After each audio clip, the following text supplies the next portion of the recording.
attaqué au diocèse de Québec. Pour que les gens fassent la distinction, on a beaucoup entendu parler de démarches qui ciblaient davantage des congrégations religieuses. Donc, dans ce cas-ci, qui sont vos présumées victimes et qui sont vos présumés agresseurs? Bien, les victimes sont toutes les personnes, garçons ou filles, qui ont été agressés sexuellement par un membre du clergé sous l'autorité du diocèse de Québec depuis 1940. Ça correspond finalement à l'époque où les prêtres étaient tout-puissants et ils étaient partout. Ils étaient dans les patros, ils étaient dans les camps d'été, ils étaient dans les écoles, ils étaient à l'église. Comme avocat, j'en ai reçu des milliers de victimes d'agressions sexuelles du clergé au fil des années. Ça fait 40 ans que je pratique et j'en ai reçu beaucoup. Et à toutes ces victimes-là, je disais, bien, écoutez, il y a un délai. Si vous voulez vous attaquer au délai de prescription qui est régulièrement invoqué par le clergé, ça risque de faire patate juste sur cette étape-là. Parce qu'avant, il y avait ce délai de 30 ans, c'est bien ça? Oui, à partir de 2013, parce qu'avant 2013, c'était 3 ans. Alors, le gouvernement a modifié un petit peu le délai de poursuite. Toutes les victimes les plus pathétiques, celles qui ont été agressées dans les années 50 et 60, maintenant, c'est possible compte tenu que le Code civil a été modifié et qu'il n'y en a plus de délai. Dans le passé, le diocèse de Québec avait mis une forme de protocole, justement, pour essayer d'entendre ces cas-là. C'est le cas, entre autres, des victimes qu'on a vues ce matin. Parlez-moi de ce protocole-là. Qu'est-ce que c'était qui était en place? Bien, c'est que le clergé, des fois, c'était Monseigneur Lacroix qui en faisait partie. Des fois, c'était des gens qui étaient mandatés par le diocèse pour rencontrer les victimes. Souvent, il y avait un avocat sur ce comité-là. Puis, essentiellement, on disait aux victimes, faites confiance au petit Jésus, le petit Jésus va vous guérir. Et puis, c'était ce genre d'insignifiance-là qu'on leur disait.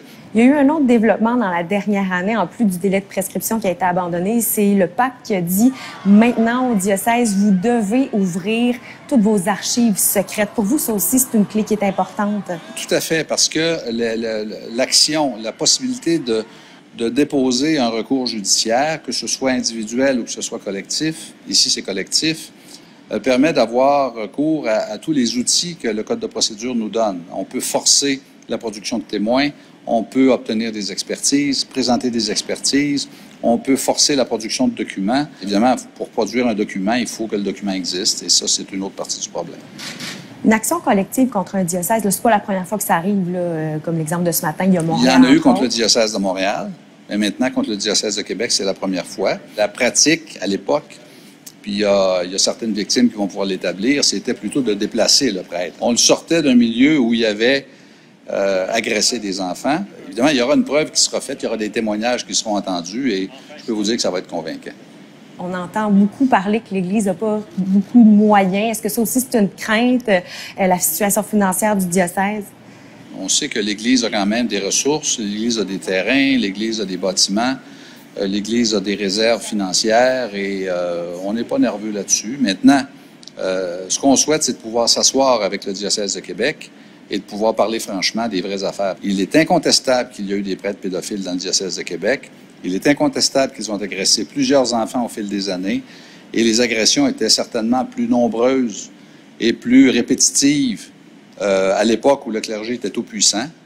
Et ça, c'est reconnu. Même le pape l'a reconnu. Puis Monseigneur Lacroix, à quelques reprises, a reconnu qu'effectivement, il y avait eu des abus sexuels dans le diocèse de Québec. Alors là, la question, c'est pas de savoir s'il y en a eu. Il y en a eu. La question, c'est de savoir qui peut être indemnisé et à quelle hauteur. Aujourd'hui, on entendait les victimes aussi interpeller le cardinal directement. Vous venez de le nommer aussi. Qu'est-ce que concrètement vous réclamez de sa part pour ce processus de réparation-là? Bien, une certaine humilité. Les valeurs de l'Église, c'est quoi? C'est le respect, c'est le pardon, c'est l'attention, c'est le réconfort. Alors, que Monseigneur Lacroix soit conforme aux valeurs qu'il prêche. Parce qu'on l'a entendu ce matin, c'est pour ces victimes-là, aujourd'hui, c'est un pas vers l'avant pour entamer ou à tout le moins peut-être clore même ce processus de réparation-là. Qu'est-ce que ça représente pour ces hommes-là qu'on a vus, mais peut-être les potentielles autres victimes? Ce que les victimes veulent, c'est une reconnaissance. Accepter notre version, reconnaissez qu'il y a eu des prêtres pédophiles, reconnaissez que j'ai été agressé par un prêtre pédophile à tel moment donné de ma vie, reconnaissez que ma vie a été bousillée ou brisée jusqu'à un certain point à cause de ces agressions-là, et offrez-nous une réparation financière, même si on sait que l'argent ne ramènera pas la santé et l'équilibre parfait chez les victimes, au moins, comme pour les orphelins du Duplessis, un montant d'argent et le symbole du fait qu'il y a effectivement un dommage qui a été causé puis que c'est reconnu socialement. Maître Bellemare, merci beaucoup. Ça me fait plaisir. Merci.